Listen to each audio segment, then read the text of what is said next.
So I'm excited to have Floyd here, and thank you guys for coming out. Just a little background.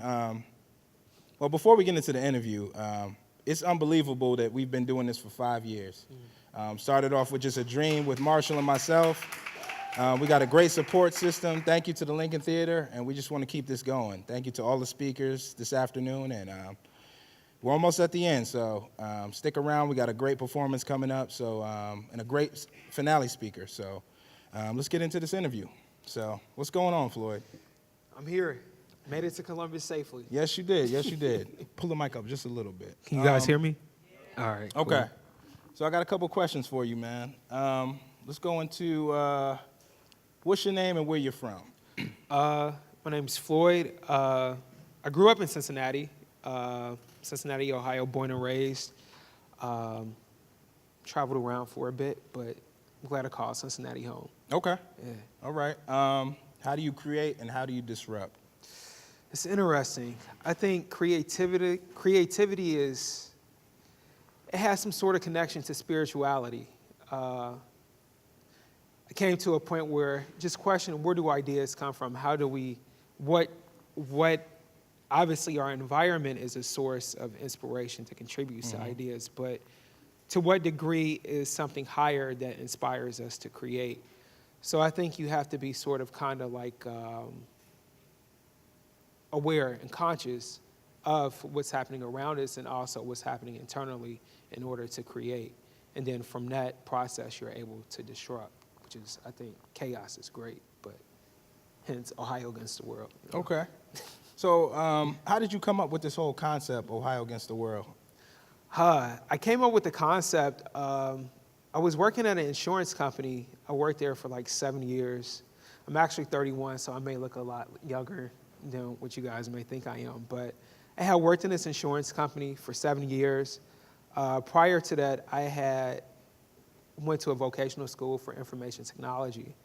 And I was working in an inventory program, or in an inventory department, taking care of PCs for PC techs. And just really curious into street world culture, really curious into the world that surrounded me, what else was happening in these bigger cities. And I had came across something that was like New York against the world. Mm-hmm. And it kind of, I don't know, something has sparked where it was, here I am in Ohio, and there's nothing here to really represent where I'm from.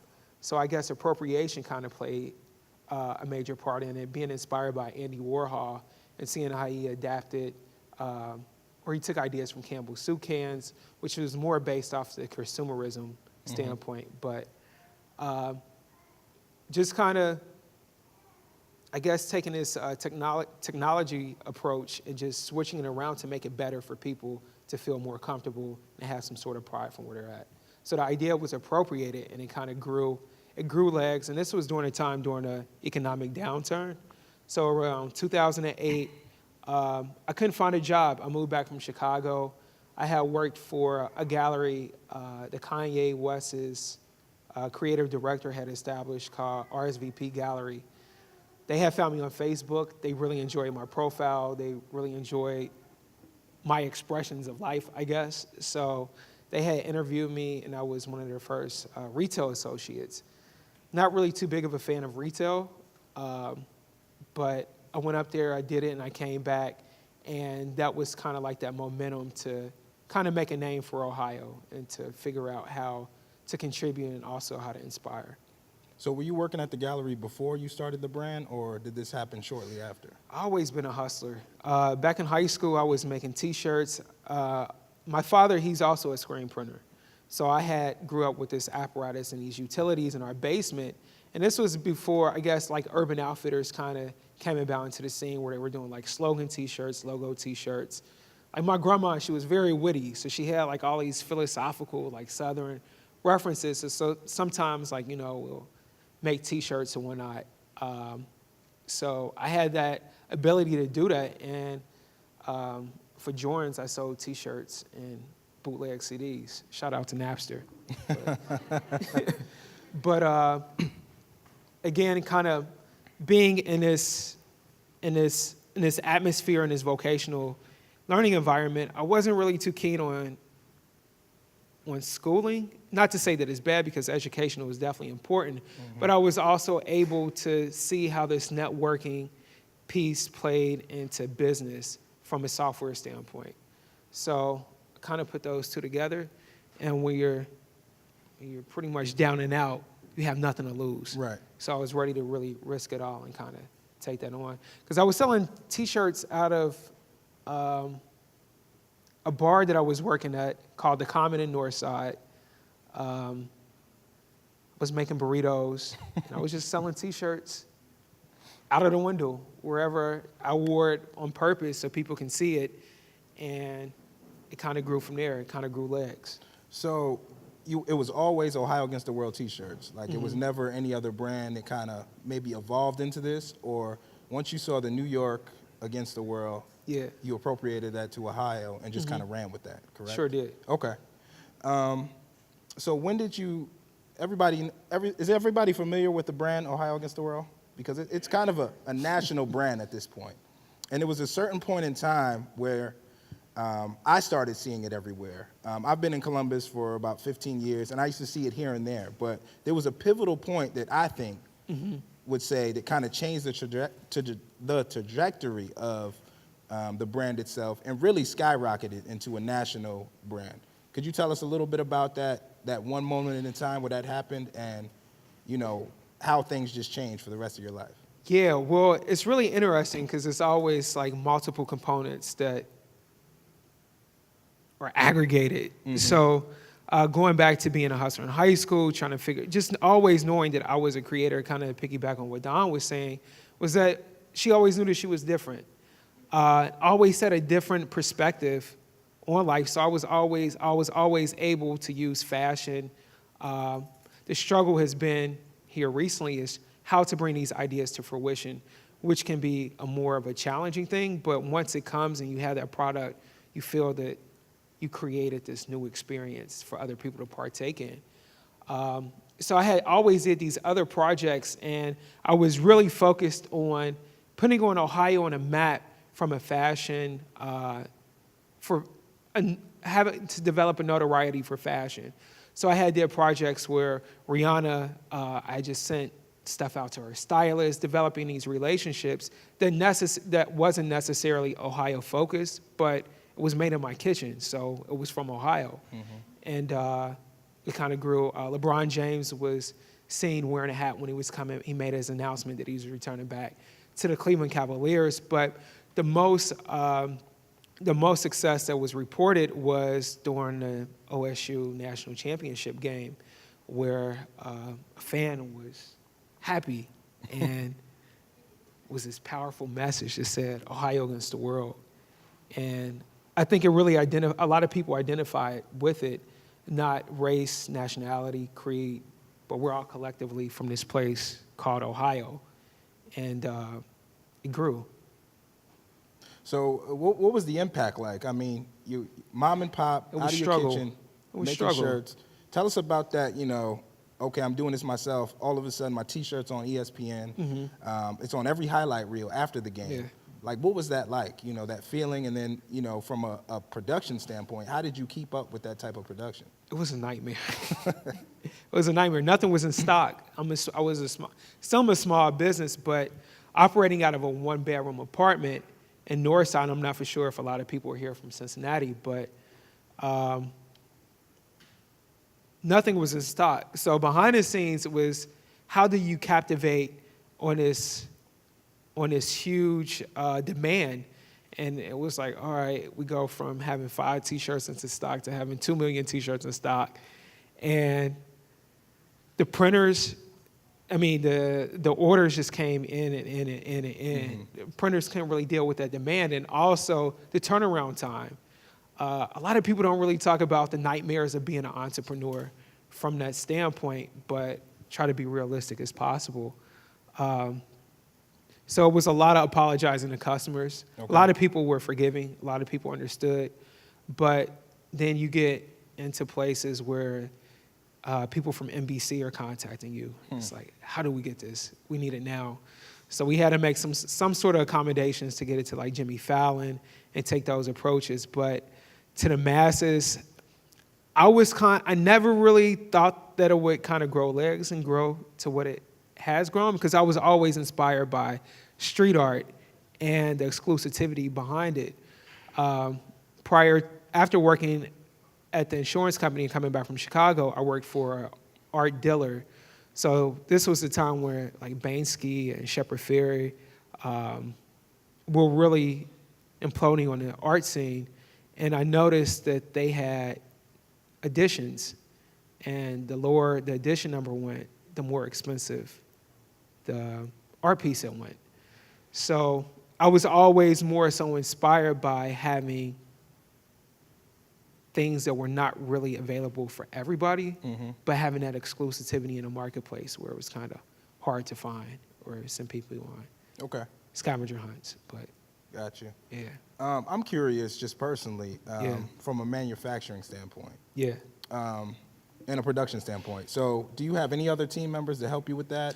I do. Okay. I do. I'm working with some people here in Columbus as well that have some experience in the industry, which has been a great tool to kind of reach out and, again, to get back into networking. Because sometimes as an artist, you can be very isolated. I'm a bit of an introvert. I guess a middle between introvert and extrovert. A bit of an introvert, you think? Yeah.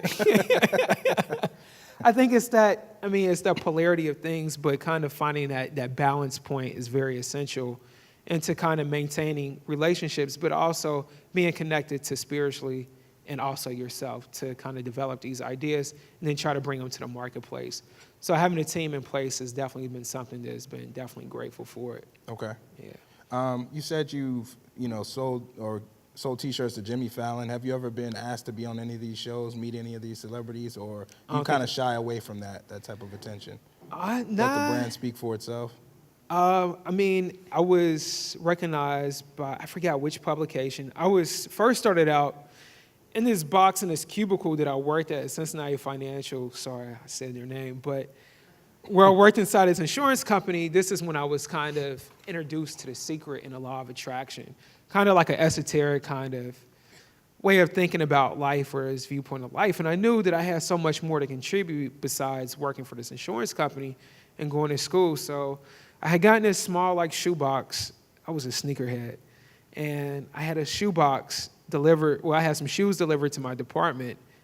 And I took the shoes out, of course. But pieces of paper, I just wrote what I wanted my dreams to be.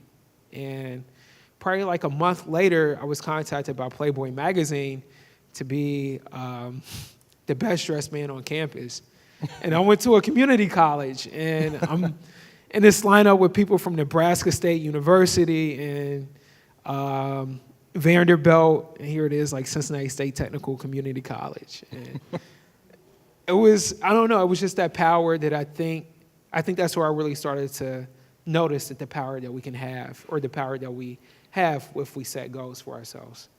So when you set out to start this brand, did you have any idea this would happen? Or was it something you wanted to keep small and local and just kind of, celebrate amongst, Ohio? Yeah. Did you have any intention to take it where it's gone? I think it's been a growing process. It grew these extremities. It was almost like an embryo. Now it's became an infant, and it's almost a teenager, so to speak. But it just grew legs, and it became, went out. When you have an online business, you're not just concentrated in a specific location. You're not just in a brick and mortar store. I think the world is our oyster, which you put something out there, people can respond to it globally. It's just not here at this specific place. Ohio has a lot of talent. So a lot of people travel, take their talents elsewhere, and that's what really the brand was kind of for, was to make that statement or that battle cry that Ohio is a powerful place and it should have some sort of recognition. So when it traveled, it kind of had taken on its, is it rain? Really? But it had taken on its own legs. So what's excuse me. So what's next for you? Next, I want to be heading out to San Francisco Because I noticed some of the issues that I have starting a business, and I think I can almost be a resource for up-and-coming entrepreneurs that are not necessarily 18, 20, fresh college graduates. I don't think you have to be a certain age to be a business owner. I think you can start young as 5, 6, or 7. So in Oakland and San Francisco area, they have a lot of programs that are keen to help kids start coding. So I'm going to be taking a boot camp class for about 8 weeks in San Francisco very soon. So I don't know if anybody follows Floyd, but this guy loves to travel. Tell us about how those journeys inspire you. Oh, man. You know, it seems like you kind of there's another side of you. It's not just Ohio against the world. Talk about the travels you've been on, Yeah. how those experiences have contributed to your life and to the brand of Ohio against the world. Traveling takes a lot of energy. Growing up, I always had zoo books, National Geographic books, and I always had this curiosity for life and also to see these nuances of living. How does a person in Thailand live compared to a person in my neighborhood? It's still some sort of commonality that exists there. We are a human race, you know, and especially going through things that we experience here with political, racial, all of these things that cause us division, that I was interested to see how people live. And I'm still interested, just passionately curious to see life, existence of life, and these different expressions that we all are, instruments that we are in a symphony. So submerging myself into those cultures definitely plays a vital role in not only my personality, but also to things that I create. So yeah, leaving these places and then coming back to return here, you almost have to take a 3-week vacation to really get antiquated back to this way of living. Right. Because some things that we do here is completely different than what they do there, and you see that they're the most happiest people. And it's not more so a materialistic, but it's more so family and oriented kind of community based. So. What's the last place you visited? Colombia. Colombia. Medellin. Okay. Medellin, Home Colombia. of Pablo. Okay. Yeah. So I guess we can open up the Q&A to the audience if anybody has any questions for Floyd about starting T-shirt brands, you know, small business, you know, any stories they want to share, any questions? Melissa? I might be loud enough. Okay. Hey. I'm wondering with that moment when you had no inventory, you had a million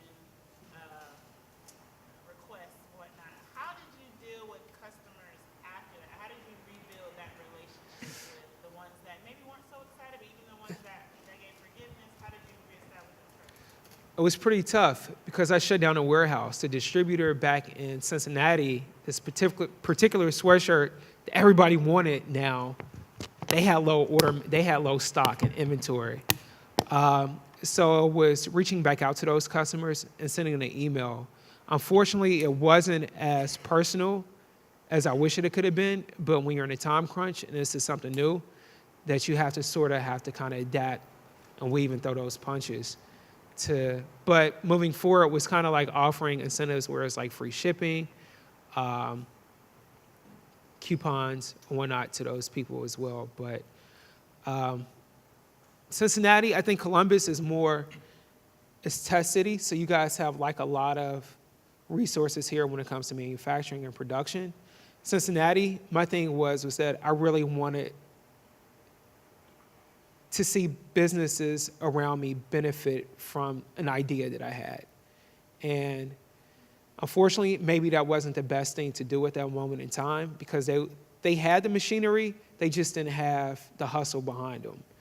And so it's really important to find those companies that see the vision and can also see the potential in it, but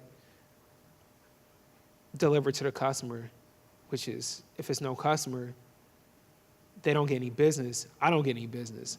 So it's really kind of recognizing the importance of that customer too, so. Speak.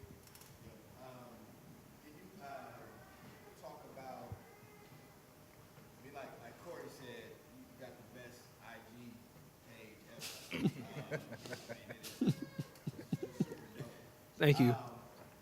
Can you talk a little bit about what I was curious about? Like when I look at your IG page, you know, the content on it is great. Like you said, it's spiritual commentary, it's culture, it's travel, you know, it's health. You know what I mean? It's a lot of things that you speak to, and then you kind of got like the Ohio Against the World brand that doesn't necessarily directly speak to those things. So are basically not how do you keep it separate, because it's not like a separate thing, but I guess if you looked at some of the stuff on your IG page, the person would say if he does fashion, he would have a pyramid, you know, On the shirt. on the shirt, right? But that's not the route you're taking. So I Right. just want to kind of get some of your thoughts on that. Yeah, I think it's easy for people to kind of mix those two, especially when you find information, you kind of want to put pyramids and ankhs and all this stuff, which is cool. It's sharing information, but that's just, business is just a part of me. It's something else. It's something that I created, but it's to see things out there that is still waiting to be created. So I'm not necessarily just tied down to say Ohio Against the World defines Floyd. Floyd is an individual. Floyd is a human, having an experience. So I may do something this way left field. I had did these visors that said shade that was written around it, and it really took off in the ballroom scene, like in New York. Went over to Paris, to the Met Gala. So it's not just being limited by just this one idea. I have a source, I have a notebook just full of all of these ideas, but how to bring them to life has always been one of the more so intriguing but more so complicated things to do, kind of that engineering process. So I'm working my way through that, but I definitely feel like I have a lot more to contribute besides T-shirts. But it's also a statement behind it that may empower. Could you tell us what your IG handle is? So, Floyd from the Universe. and where did you come up with that? It's just Well, it was originally Floyd from Ohio, and then I realized that man created state lines, and I'm a citizen in the world, so I didn't necessarily need to say that within these state limits I'm only confined to this whole world is my playground. Okay. So Kim. So, you said you've been hustling for a really long time. since birth. Right. And so one of the things I think that is interesting for people who have been hustling or have had ideas for a long time, Yeah. creators in general, is that I think when we create everything that we create, at least for the first hour after we create, we think it's the dopest thing that ever existed, Oh yeah. right? And so how do you delineate the difference between this is a dope idea, or let me let this get cold? Which one do I actually want to take through to an engineering process to turn this into something real, versus something that was really cool 2 weeks ago, and this one is just cool for my sketchbook, Yeah. cool for my notepad, and Yeah. this one actually is something that should be monetized. That's where I struggle with immensely. Where to take it, how, I think maybe to see what people's responses are. And I think having or apparatuses like social media, you can kind of gauge people's responses. Does this person, I guess maybe we kind of live in a society where it's based off of likes, but just because 5 people like it doesn't mean it should not be introduced into a market. I think it has to have some sort of connection to you. Do you feel that it's an improvement to your life, to humanity's life? Does it make our lives easier? Does it have something behind it that empowers people or invokes a feeling or a message? I think those things that we should be sort of keen on, and to understand if we should bring those things. Because when we do create, we also have a responsibility once that product once it leaves this intelligence into this, we bring it to fruition. It has a responsibility of how people interact with it and how they use it. So I think that may be something I'm dealing with too now, is understanding the responsibility of creating. You got time for one more question? I It's tough. I bit of an introvert, so I think traveling helps out a lot too, to becoming putting myself into different experiences. At one point, I was all about buying cars. I love cars. I love transportation. But then something just like clicked, like this is just material. It has no real significance after a certain point. So going to different places, meeting people, putting myself in, facing those fears of public speaking, and talking to people and emerging into different social settings, I think help because perspectives are very important. It's just not my perspective, but this is a correlated reality that we all exist in. So to learn from other people in their ways and walks of life, I think contributes to those writer blocks or also creativity, maybe. But yeah, movies too. I love movies. Yeah. Harmony Korine is one of my favorite directors. Okay. Yeah. Well, it looks like we have a little more time, so if there's any more questions, please. Speaking about being an introvert, as it grew, and as you were teaching around your group, how did you find that you balanced the time between time for yourself to the group and time to actually go out and connect with people? Sometimes it's a hard balance for myself. Yeah. Trying to reach out to people, connect, and maintain relationships. Yeah. And then leaving and closing my own myself. I think Great question. Yeah, I think it's just that balance, knowing that we just can't do everything ourselves, knowing that you're going to have to actually kind of reach out for help, build that team or create that team, not only to take you further, but also to further their career and their ambitions as well. So it's a very thin line that I draw. I really don't go out to clubs. I really don't go out to bars.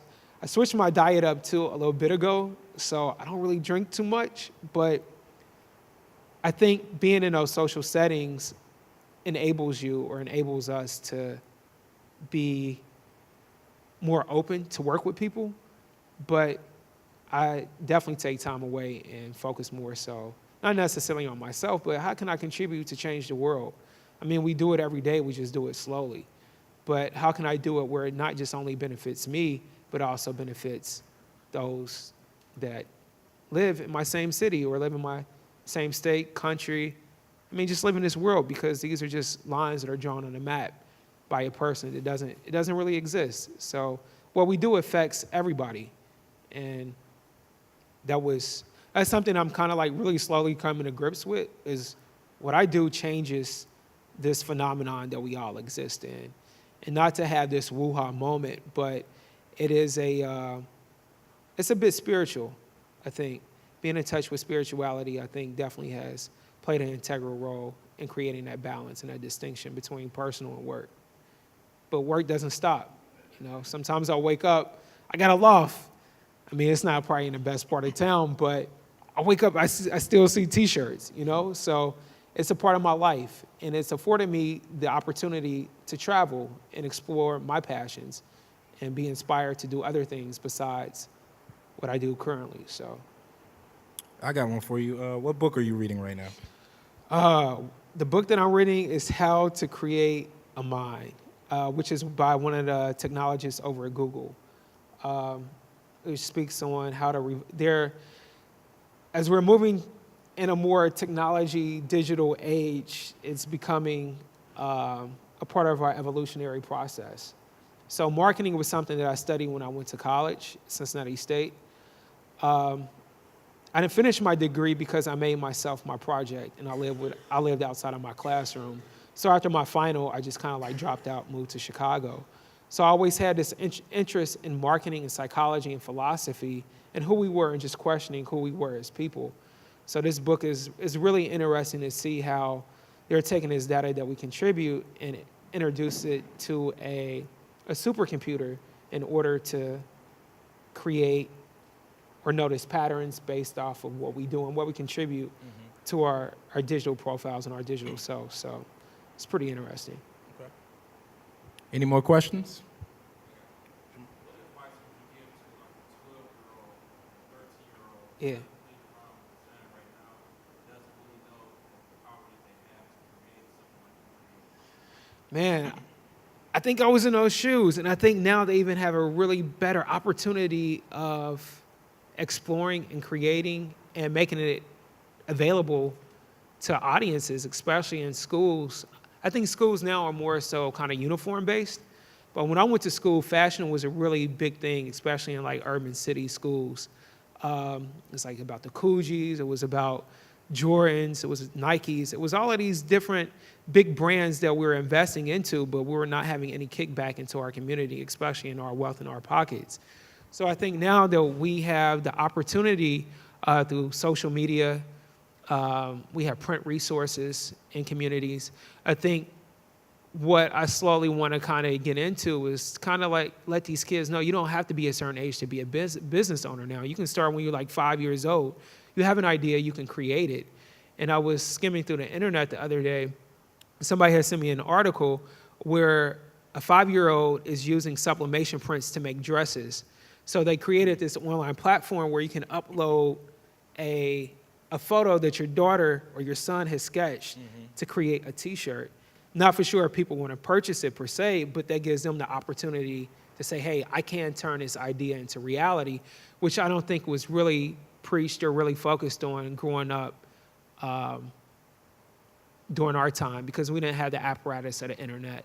But it's possible. It definitely is possible. And that's something that I really want to kind of come back to introduce to inner city youth, that there is a other way. I mean, college is great. You will learn a lot of information, but we're businesses, essentially. You know, we're the most important business that there is. So we have to take care of ourselves and don't stop starting over. We're in beta tests. We're always testing and improving ourselves. So never stop testing and starting over is definitely crucial. So this first T-shirt that you make, it doesn't sell, figure out what you can do to tweak it, or figure out what's going on in the environment, what trends are happening.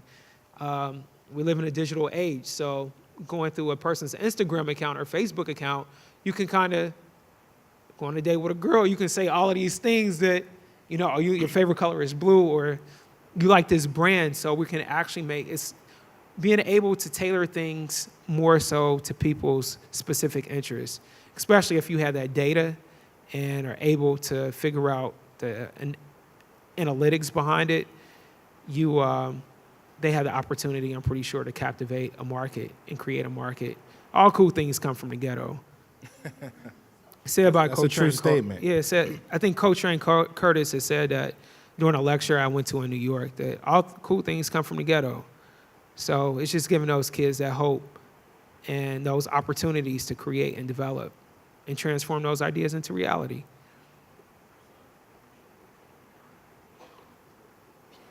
Think we got time for one more? Anybody?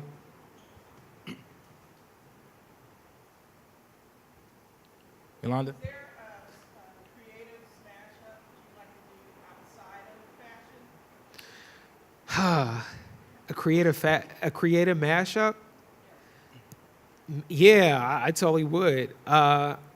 Really inspired by Vivian Westwood's approach to make messages, transcend messages through fashion. Her approach is a little bit more punk, but I think hip hop, I wouldn't necessarily say I'll put myself in I hate categories, but I think hip hop and punk definitely has a unique relationship and a story to tell, especially with things that we're experiencing from a social standpoint. And yeah, so I would love to work with Vivian Westwood to some degree. I think Kanye West is interesting too, but maybe music. Maybe I'll get into music one day. I love music. Very important. All right. Well, let's give a hand to Floyd. Thank you very much for your time. Go.